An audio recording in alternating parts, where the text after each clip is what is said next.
Once there was a soldier. He had a good wife and a fine son, but he wanted many more sons. One day his wife became pregnant, and the soldier was very happy. "The baby will be a boy," he said. "I'm sure it will be a boy." He called his son and said to him, "Listen, my boy, a war has started in our country. I'm a soldier and I must go and fight. I will be far away and you will be the only man in the house. You must take care of your mother. Soon her baby will come. I want a boy. I don't want a girl. If it's a girl, you must kill her. Then you must come and find me and show me her blood. But if it's a boy, kill the black sheep and bring its blood to me." The boy was unhappy.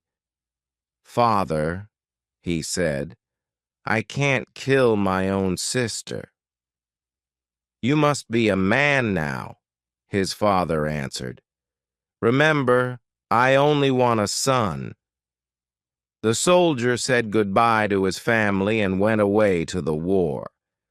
A few months later, the baby was born. It was a girl. Her brother looked at her.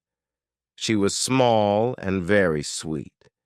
She opened her eyes and smiled at him. He picked her up and held her in his arms. "Little sister," he said quietly, "I'll never hurt you. I'll look after you. I promise." He went outside and killed the black sheep. Then he took its blood and said to his mother, "Mother, I must go and find my father. I must tell him the news." "No," his mother cried.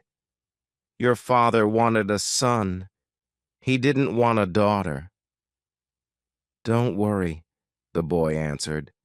"I won't tell him the truth." So the boy went to find his father. He traveled a long way through the valleys and over the mountains. At last, he found his father. "Father," he said, "you have another son. I've killed the black sheep. Here is its blood." His father was very happy. "This is wonderful news," he said. "Stay here with me. We'll celebrate together." The boy looked at his father.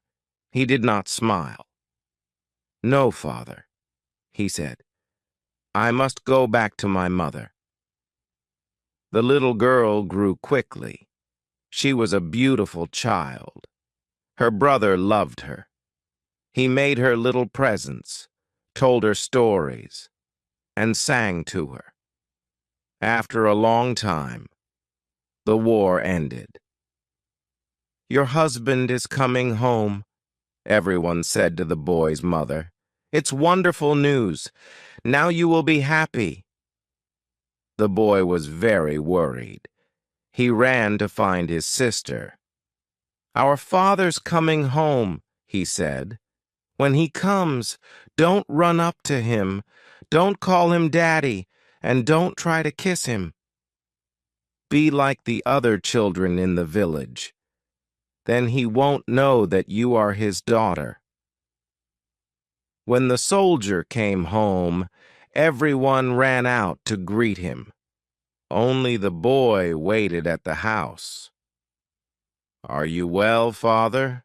he said, but again he did not smile. That night, the boy woke his sister and went outside. "What are you doing?" she asked. "Where are you going?" "Be quiet," he said. "Our father must not hear us." He untied his father's mule and lifted his sister onto its back. Quietly they went away. They traveled all night and all the next day, and at last they came to a big forest. "We stay here," the boy said.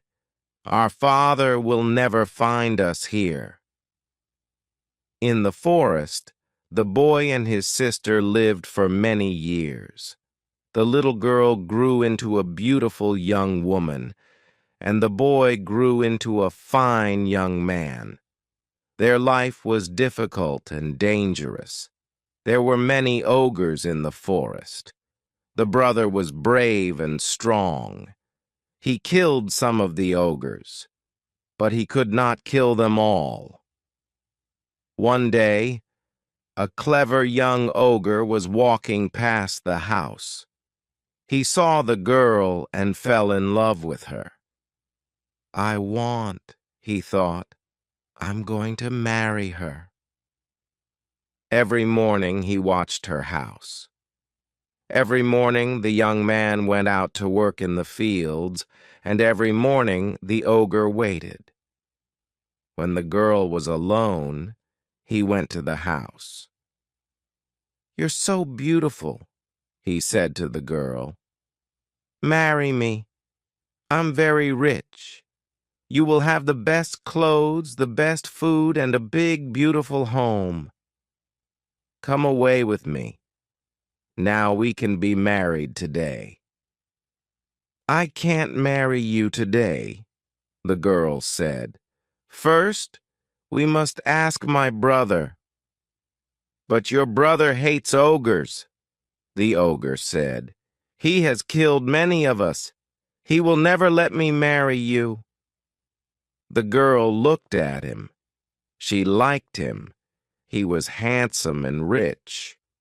"What can we do?" he said. "We must kill your brother," said the ogre. "Then we can be happy." "I can't kill my own brother," the girl said. "I love you, but I can't kill my brother."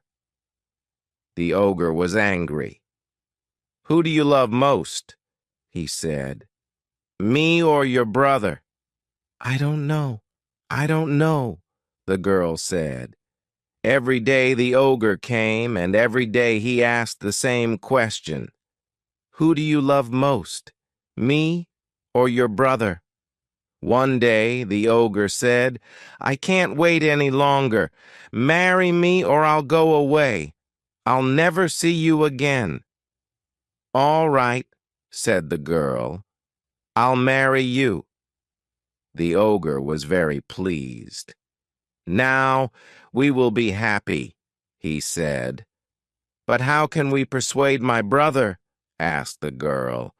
"You must lie down on your bed," the ogre said. "Tell your brother that you're sick. Tell him that only my food can make you better. He'll come and look for me. I'll meet him and give him some of my food for you. And after that, what will we do?" asked the girl. "You'll see," the ogre said. The girl laid down on her bed. Soon her brother came home. "Sister, what's the matter? Are you sick?" "Yes," the girl said. "I'm very, very sick. Only one thing can make me better." "What's that?" asked her brother. "Tell me, and I'll get it for you." "I need food from the young ogre," the girl said. "Get some for me quickly or I'll die." So the brother ran out to look for the young ogre. He ran fast. On the road, he met an old ogre. "Where are you going?" asked the old ogre. "My sister is sick," said the young man. "She wants the young ogre's food.